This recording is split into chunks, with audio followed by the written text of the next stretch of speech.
than something in his head that he'd come up with, and today we're sitting here in this room. They put a ton of hard work into this, and they should be incredibly proud of themselves. Let's give all the students behind us a huge round of applause.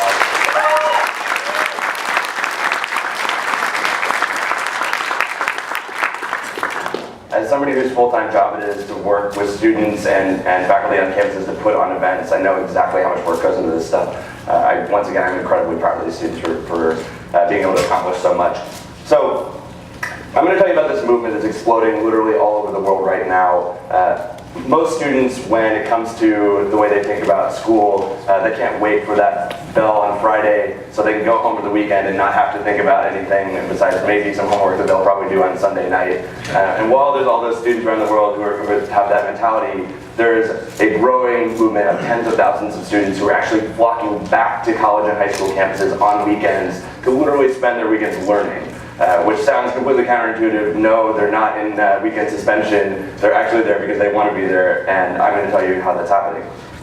It's happening at these events called hackathons. Hackathons are weekend-long invention competitions. Traditionally, they bring together programmers, designers, makers, people who are excited and passionate about technology to literally spend their weekends dreaming up a crazy project and bringing it to life.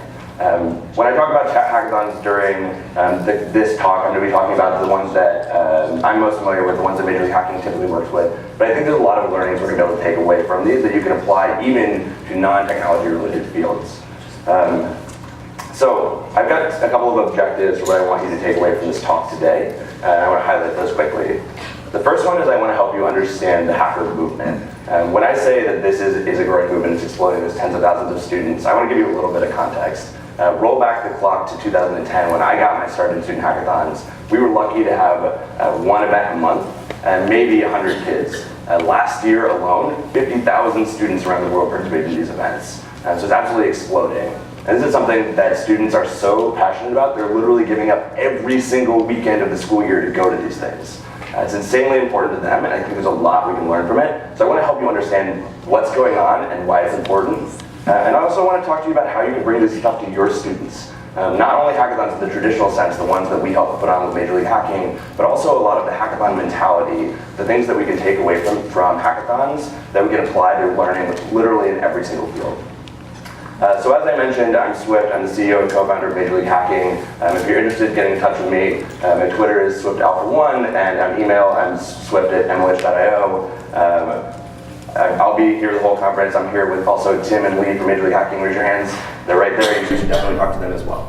So, quick overview of our content. First, we're going to talk about what are hackathons. I'm going to give you a deep dive into exactly what's going on in hackathons and where they came from. Then we're going to talk about why this matters in the context of this growing movement. We're going to talk about bringing hackathons to your students, and then we're going to talk about next steps and some things you can actually do practically today. So, first off, I want to talk about why this is different than hacking on TV. In the words of every single newscaster who's ever done anything about a hackathon, these kids are spending their weekends hacking, but it's not what you think. Hacking, the way the media likes to describe it, is something that is negative. It's about breaking the law. It's about breaking and entering. That's not what this is at all about. Hacking actually is a term that predates hackathons. It predates the cybersecurity issues that we've had. It's actually a celebration of inventiveness. It's a celebration of solutions. It's about finding clever ways to solve problems. The hacking that the students that I'm talking about are doing is about creating things. It's about creating value. It's about spending their weekends dreaming up an idea and bringing it to life. It has nothing to do with security at all, so just want to leave that disclaimer. So what are hackathons? To quote myself, because hey, why not? Hackathons are weekend-long invention competitions, but what does this actually look like in practice? And now, my last disclaimer before we dive into it, the hackathons I'm going to describe to you today are the hackathons that I'm the most familiar with. There are literally thousands of different shapes that these events take. I'm going to give you the most traditional sense. When most people say the word hackathon, this is what they're talking about. But again, at the end, we'll talk about ways that you can actually take the learnings from this movement and the things that are going on at hackathons and apply them to different formats. So, let's walk through a typical event flow of a weekend hackathon. Like I said, these are happening on college or high school campuses around the world. It starts out on a Friday. Literally anywhere between 100 and several thousand students will show up. They'll bus in, they'll fly in, they'll drive cars, they'll carpool. Heck, some of them will walk to hackathons. It is not uncommon to see a huge line of lots of students out the door, insanely excited. They've got pillows, they've got monitors, they've got their computers. It is just a feverish excitement of students who are coming into this building to check in. And these are students not from just one school. So like Rutgers University might have a hackathon, and yeah, there'll be like a lot of Rutgers students there, maybe like 20% of the event, but the rest of the students who are there are actually coming from other universities, other high schools around the world. When I say people fly in, I literally mean sometimes people will fly from places like the UK to the United States to participate in one of these things. It's literally a global movement. So the event will kick off with an opening ceremony. A lot like this room, that will be in an auditorium. We'll have a basic outline of the rules, and then we'll have amazing technology companies come up and share the things they're working on with the students to help inspire them. For example, somebody like Dell might show up at an event and share a really crazy piece of technology they've been developing that students will have access to that weekend to be able to use. It's totally free for these students to attend. Literally, they didn't pay anything to get there. All the technology is provided for free. It is an opportunity for them to get their hands on stuff they're not able to usually get in a classroom. After the rules and the details of that have been outlined, there is a breakout session where teams are formed organically. Some students will know who they're going to work with in advance. Oftentimes it's actually inter-school collaboration. So just because a student is from Rutgers doesn't mean they're only going to be working with students from Rutgers. They might partner up with a student in high school. They might partner up with somebody from a school out in Europe. It could be anything, right? So it's very common to see cross-collaboration. And these teams aren't forced. Like literally these students will come in and they will get excited about a technology. Somebody will be like, hey, I want to develop an Android app this weekend. And literally tons of other students will be like, wow, I'm really excited about Android too. Let's partner up. So this is a very organic process. There are access to mentors and representatives from the sponsor companies as well as organizers walking around helping facilitate these. But it's a very independent, collaborative process of creating these teams.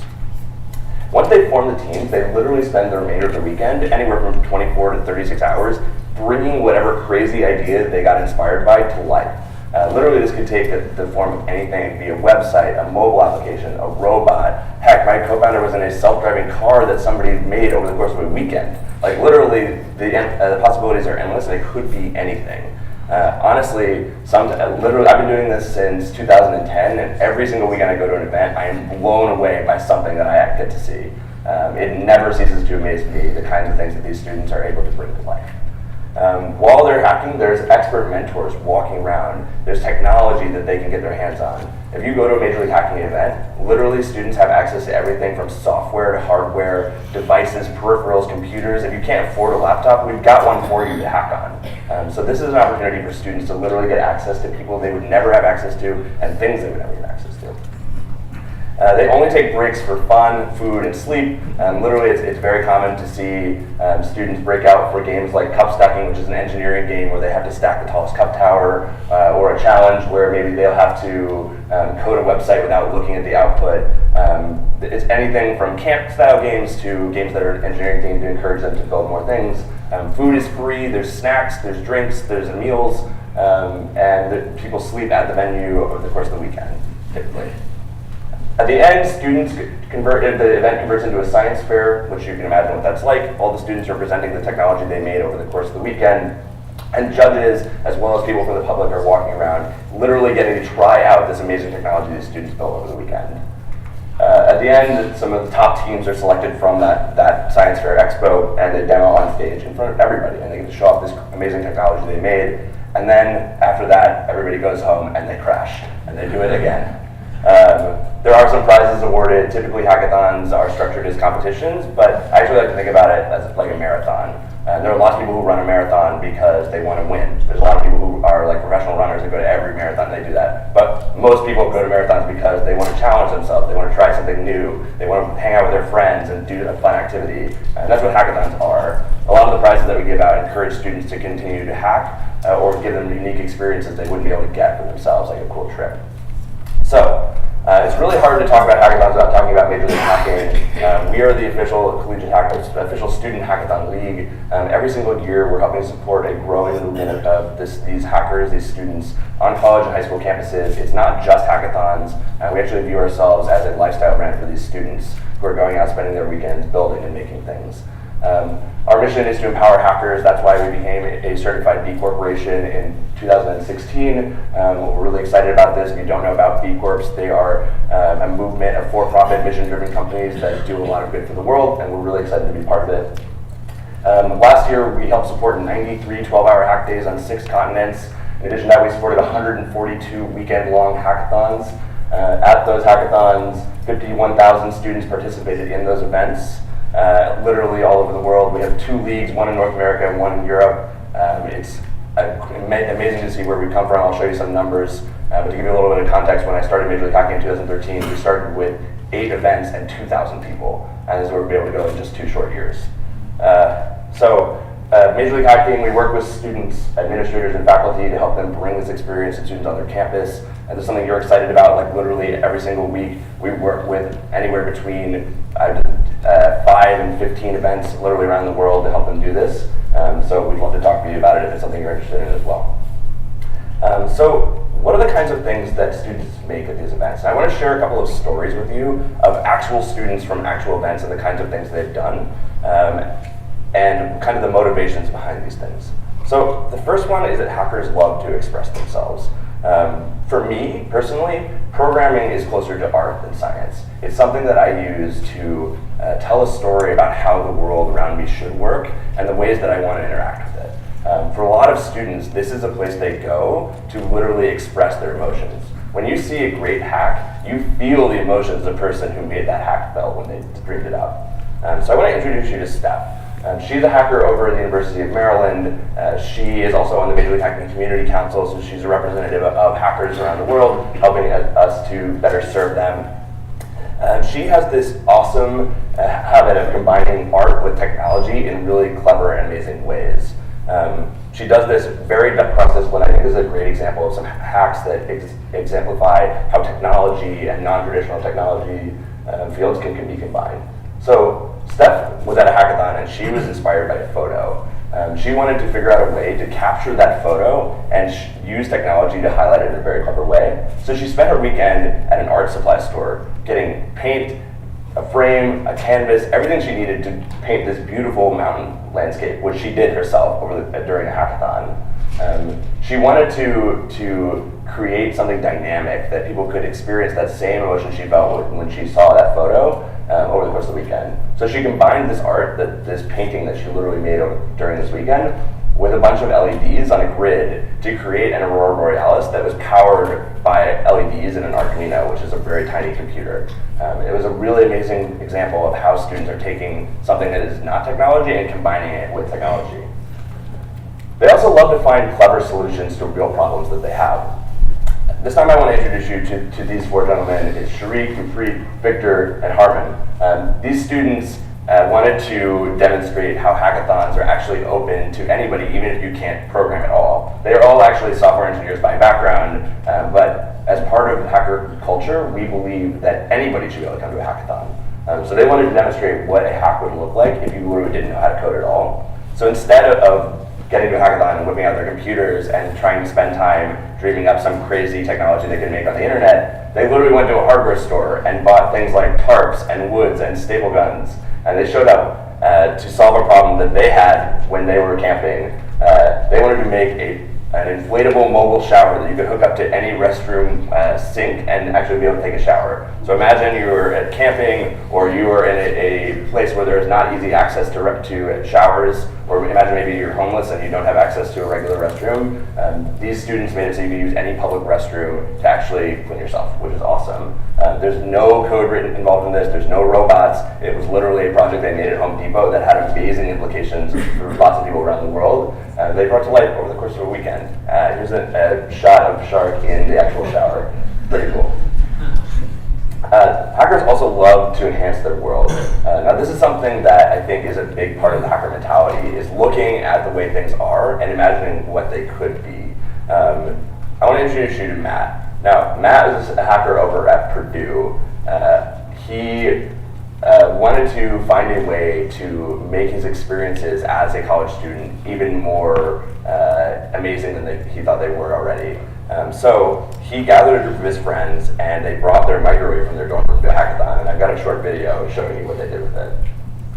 My name is Matt Ronzalez, I'm from Purdue University, and we are trying to create a smart microwave that knows what you put in it using image recognition, and then cooks it for you, requiring you no input at all. And hopefully we're going to use a webcam to sense what you're putting in it, and then we're going to use Arduino to control the microwave to cook your food, and then you'll be able to access any information about the food from a web interface and see any important information on the screen. And that is our goal. And best case scenario will be working, worst case scenario we execute it, and everything finishes.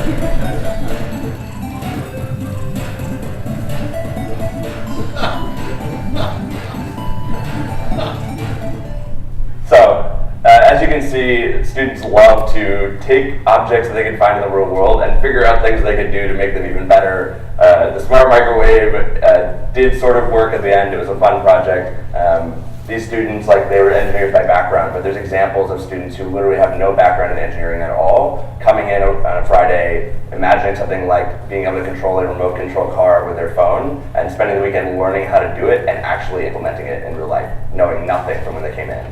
The fact that they have access to these mentors, the fact they have access to the technology they need to do this for free with an appropriate environment to be able to actually use it is a big deal. Hackers love to solve problems, and so a lot of the stuff we've talked about so far has been kind of, the shower definitely had some real world implications, but the other two seem more like fun projects. Sometimes hackers actually make things that impact literally millions of people around the world. So I want to introduce you to these four gentlemen, Stefan, Justus, Shreyas, and Rohit. These students were actually freshmen in college, so recent graduates of high school. They had never been to a hackathon before, literally never. And Stefan was on a bus on his way to the University of Michigan, and he had a problem. His problem was that they were running late, and they didn't know when the event started. They knew they were behind, but they didn't have a way to actually get in touch with anybody at the event to let them know that they were going to be late and to make sure that they could register on time, because there was no data connection on the bus that he was on. He got to the event, and he actually did find his friends, and they did make it on time, which is great. And he explained the situation he was in on his way to the event, and they got excited about that problem, about the problem of people around the world who don't have access to the internet because they don't have access to data. And so they set out to solve that. They made a browser, a web browser on your phone, the same one that you use to browse the internet, that was powered not by the data connection, but by the same text messages that you send. So if you are in a place that has 2G, like all over Africa, or in literally there are places in the United States, obviously, that don't even have access to data connection, they could browse the internet without having that connection. Another way to think about this is they took a dumb phone and made it a smartphone. They made this browser called Cosmos, and this thing exploded. Literally, it was getting press coverage out the wazoo. It was being covered by things like Engadget, GigaOM, Fandroid, Fastco. It was blowing up.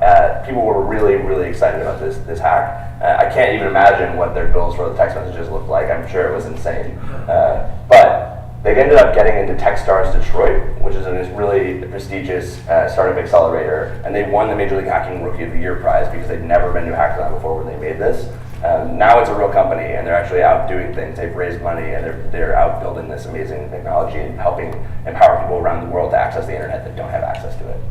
So every once in a while, hackers stumble upon these kinds of things, and they make a huge impact without even thinking about it. So the TLDR is hackers love to make things. All the examples I've showed you are things that came out of passion. They're things that people were excited about and ended up being able to bring to light over the course of a weekend. I want to touch briefly on who the participants are, because I imagine a lot of you are thinking like, wow, this is just a troupe of super geniuses who travel around the world together making crazy things that I couldn't even imagine. That's actually not true at all. 50% of the people who go to any given Major League Hacking event have never been to a hackathon before. These are students who might not even know how to program that are coming to these events to learn to program and to learn to make things. It is a huge deal because it is an opportunity for students who might not be in a great situation where they can have access to places to learn these things to go out and find themselves in an environment for free with the things they need to be successful provided to them. So it's not all super geniuses. They come in at literally every single experience level. It's really, really common to hear students get up on stage who are in the finalists and say, this is my first hackathon, or I didn't know how to code before this weekend, or I'd never touched electronics before. It's just the environment it creates is incredibly collaborative, it's incredibly learning focused, and the fact that hackathons create that empowers a lot of people. They come from all backgrounds. Attendees can be as young as middle school at our events. They go up into continuing graduate studies. From race and gender, it reflects actually better than CS demographics in the United States, which is great. And from a socioeconomic perspective, like I said, there are people who come to the events that don't even own a laptop that are able to participate, which is a huge deal. And as I mentioned, these students come in at all skill sets, and the big advantage of hackathons is they're able to get access to mentors they would not get. It's really common to have people who are industry experts that are helping students. For example, a doctor might come in and help them build a healthcare-related hack, or I was at a hackathon that brought together fashion experts with technologists to help invent new apps to help improve the fashion industry. So it's really common to see those patterns where there are relevant industry experts helping students make things. So bottom line is anybody can be a hacker, even you. The hackathons I talked about today are mostly geared towards students, but there are hackathons happening around the world that are literally open to everybody, student and non-student alike. And this is a movement that literally encompasses people everywhere. So I want to talk about why this matters. So I've given you a lot of background on what hackathons are. I think I've alluded to a lot of the reasons, but I want to really go into detail into why this is so important. Hackathons excite people about STEM. There are so many students out there who go to their first hackathon, and before that they had no interest in computer science, they had no interest in math, they had no interest in engineering, and they went to a hackathon and they walked out excited. And one of those people is actually me. Believe it or not, before I went to my first hackathon, I wanted to be a lawyer. I was in high school, I was running a very, very tiny landscaping business, quote unquote, where it was me and a couple of my friends mowing lawns in my parents' hometown. I was going to go off to college at Rutgers University, and my parents very astutely pointed out that I could not bring my lawnmowers to the dorm room, which made a lot of sense. And so, like any enterprising young student, I went on the Rutgers job board, and I sorted the job by how much they paid, because who doesn't want to get paid a bunch? I clicked the one at the very top. I had no experience programming at all. It was a programming job, and God knows why they hired me, but they did. I literally learned how to program on the spot in that job. I spent a lot of nights there very late trying to figure things out. But it wasn't something that I'd ever formally learned. It wasn't something that I was very excited about. In fact, it was something I didn't even talk to my friends about, because the group that I ran with definitely was not into STEM, and they definitely were not into programming, and it was certainly something that fundamentally I was embarrassed by. And so fast forward a few years, I'm in school at Rutgers, and I'm studying to be a lawyer, and I'm programming on the side as like a kind of way to pay my bills in college with no intention of ever using it again. And I remember it was snowing because we were building an igloo in my backyard, as you do when you're in college and have nothing to do besides go to class. And I had to leave to go to work. One of my roommates asked, "Hey, what happened to Swift? Like, where did he go? Why isn't he helping with this igloo?" And my actual roommate at the time ratted me out and was like, "Oh, he's in his room programming. That's what he does for a job." And his friend comes running into my room, bursts through my door, and says, "Hey, I'm going to this thing called the hackathon tomorrow. You have to come with me." And I was like, immediately my reaction was to completely deny that I programmed whatsoever, because I didn't want to be outed. But after a little bit of poking and prodding, he did bring me to my first hackathon. And this is actually a photo of me at my first hackathon in 2010 with Ian, who is my good friend and eventual co-founder for my first business. But I went to this hackathon, which is at NYU. It's called Hack and Why. It's actually amazing. They co-host between Columbia and NYU, so I've been in this room on this very stage plenty of times before for that hackathon. I walked in this room, and there were 100 other kids who cared about the same things I did. They were giving up their weekends to program instead of party like all of my friends were doing.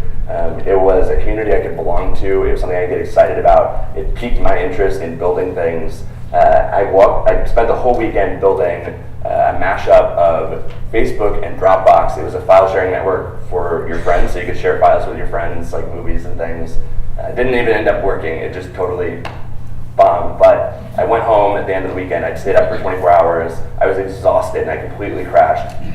And when I woke up, I looked myself in the mirror, and I said, forget being a lawyer, being a programmer is way better. I switched into computer science, and I went to as many hackathons as I get my hands on.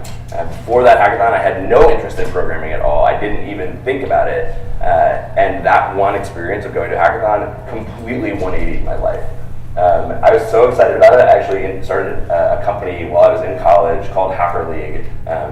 about hackathons. This was a piece of software that helped people all over the world actually create these events. It was something I did out of passion. It was something I did because I was really excited about this movement. I was excited about the number of hackathons that were happening. Back then, we were lucky to get one a month. Last weekend, we had 15. So to give you a little bit of context, it's growing pretty significantly. I ended up selling this to Intel in 2013 because they were so excited about it too, and because we were able to grow it from literally me in my dorm room to hundreds and hundreds of events around the world and tens of thousands of students. And well, not even just students, it was actually open to a lot of other people as well. But it was a big deal for me, and it was something that I was able to take a passion, something that I literally had never even thought was a part of me, and find inspiration by going to one of these events and turn it into something new. And today I get to work on this full time at Major League Hacking. Like I said, I started this in 2013, it was just me. Last year we were able to support 150 events and 50,000 students around the world. It was a huge deal for me, and it's a privilege to be able to work on this every single day. So fundamentally, hackathons get students excited about things that they are not excited about beforehand. They change lives too, and I think that story is a life-changing story, but I think that it changes it in more subtle ways as well. I want to introduce you to Anne. Anne was a young woman that I met actually in this very room, on this very stage. I was giving a talk about some pro tips that I had for students who were excited about hackathons and going to more. And she approached me afterwards and she said, "Swift, I have to thank you. You changed my life." And I of course was humbled, and I thanked her, and I said, "What do you mean? Like, tell me your story." And she told me that she was a student in community college who had no idea what to do with her life. She was either at the point where she was going to graduate and go try to find a job doing something she didn't care about, or like try to figure out something she could study to keep going to school and to go to a traditional four-year institution. And so she was Googling around the internet, and she came across this blog post that I had written while I was a student at Rutgers, where I had talked about all these students we were with and all the amazing things that they had made, and I literally was just highlighting them. And she was so infatuated by what was going on at Rutgers that she literally immediately started studying computer science and ended up transferring to Rutgers and studying computer science there, and now she runs the hackathon at Rutgers. So this little blog post that I wrote about hackathons ended up changing somebody's life, and just being able to share that story. It's also exploding. I kind of talked about this before, the growth that we've been seeing, but this is a graph of the number of events that Major League Hacking has supported since 2013. We started with 8 events, and last year we were able to support close to 150, and this year we're expecting to support over 200 around the world. It's pretty incredible, and at those events from between 2013 and today, it was a 25x increase in the number of events that we were able to support, and this year we're projecting we're going to be able to help 65,000 students around the world. So it's a big deal, and literally students are giving up every single weekend to go to these events. 9% of these students are in high school, and that has been growing basically double every single year since we started supporting high school students. And this year, our entire audience, this was 9% high school events and 21% high school students, which has basically been doubling since we started supporting high school students in general. This season, we were able to support 8 different high school events, literally all over the United States, which was a huge deal for us too. They also teach practical skills. There's lots of students who say this quote, and I hear this constantly: "I learned more going to hackathons than I did in my entire computer science education."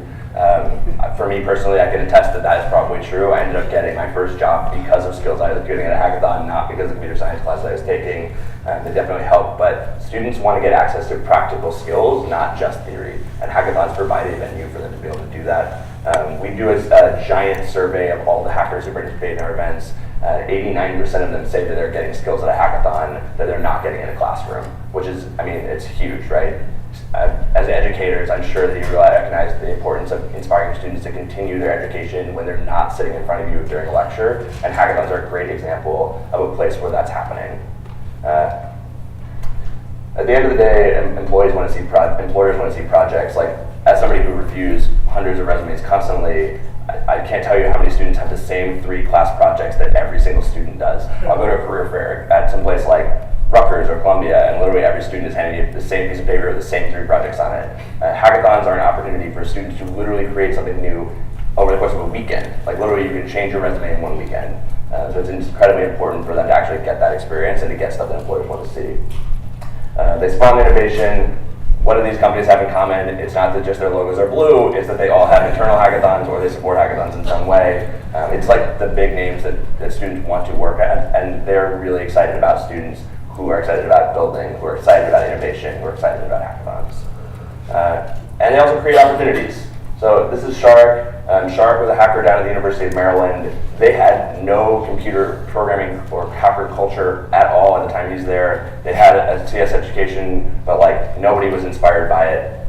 He went to his first hackathon. He was literally blown away, and he decided to get as many students at University of Maryland excited about hackathons as he could. He was organizing buses, taking them to events, and ended up winning the first Major League Hacking season. The school took notice of that and helped them put on their first hackathon. Over the course of this entire time, Shark has been building amazing hacks using the Oculus Rift, which is a virtual reality headset. And he's planning this hackathon, and he's thinking, how can I get more Oculus Rift hacks at this event? So he reached out to the CEO of Oculus, Brandon, who he invited to the event and ended up coming. Brandon was actually a UMD graduate, so he went to school there. And he came to this event and was so excited about what was going on at this hackathon that he immediately said, I have to support this in a bigger way. He donated $31 million to the school after going to that hackathon to support computer science education at Maryland, which is a huge deal. And people are taking notice of this. He was so inspired by the fact that this existed, and he wished it existed when he was in school there. And because of that, Oculus is a major supporter of Major League Hacking. We were their primary vehicle for getting VR technology into students' hands last year, and they just announced a renewed support of that a few weeks ago, which is a huge deal. So when students want to get access to the technology, they do it through us. So I'm going to go through a couple of takeaways that I think that you can take back to your students, things that you can learn from hackathons. I've got 5 of them. I think they're really good leaving points, and then I'll be around, like I said, all weekend, or all day today, so if you want to talk more, you can definitely come to the office hours or just grab me on the side. So, what do students learn, or what can we learn from hackathons? Project-based learning is extremely important. The fact that hackathons are able to provide this venue where students can literally come up with an idea and bring it to inception over the course of a finite period of time, it's something that I never was able to find in school. Most of the projects that I was being given had the same answer. Like every single person who was doing the project had the same result at the end. The open-endedness of hackathons and the fact that it is a project allows students to get hands-on experience that they aren't getting elsewhere, and it allows them to actually work on those practice skills that they want to develop. It's actually also really important to recognize that hackathons incorporate group-based learning, so they're able to learn from their peers, which obviously when you're in a classroom and there's one educator lecturing on something, there's only one point of learning happening. Being able to put people into groups where they're able to learn from each other helps scale the number of touch points for that. We should foster learning communities. Hackathons are a great example of a community focused around this idea of improving yourself. Of the students who say they go to hackathons, learning is the #1 reason they go to hackathons. Across the board, there's not even anything that comes close to it. And the fact that this exists is really important, and we should be taking opportunities to foster more of these. And this happened not just in computer science and technology, they happen all over the place. If there's a group of students who are getting together to make a fake school newspaper, or there's a group of students who are getting together to make art projects or paint or whatever, anytime there's an opportunity for a learning community to pop up, we need to be fostering those. Access to mentorship and feedback is a huge deal. These students are literally interacting with experts who they would never be able to talk to at hackathons. And I think there's opportunities for us to bring those people into a classroom. If I would have been able to talk to a lawyer in a one-on-one setting about what their job was like and actually work on some kind of project that was semi-related to the law before I made that decision, I probably would have recognized that it wasn't for me earlier on. And I think there's opportunities to get local community leaders and local community experts to come and interact with students in a way that actually leaves them with something valuable. And I think even more than that, is having them give feedback is essential as well. Being able to work on something is great, but being able to work on something and also learn how to improve is even better. Giving them hands-on experience, I think this is pretty clear, but hackathons obviously create that opportunity for hands-on learning that students are not getting. They view it as practical skills, even though they're taking the things they're learning in class and applying it. So creating those hands-on experiences and encouraging the creative process. Again, programming is closer to art than science. And I think that there's a lot of creative fields or that we can encourage, and I think there's a lot of fields that have creative elements that aren't traditionally thought of as creative, like programming, that we can use to encourage creativity. So next steps from here, obviously if you're interested in bringing this stuff to your school, Major League Hacking, we work with literally hundreds of schools around the world to do this. We'd be more than happy to chat with you about it. We have this amazing guide.nhio that has literally everything you need to know from day 0 to the actual execution of your hackathon. Even if you don't work with Major League Hacking, this is something that you can access for free on the internet, and it has all the stuff you need to know. With that, I want to say happy hacking, everybody. Thank you so much for having me, and I hope you learned something and enjoyed this talk.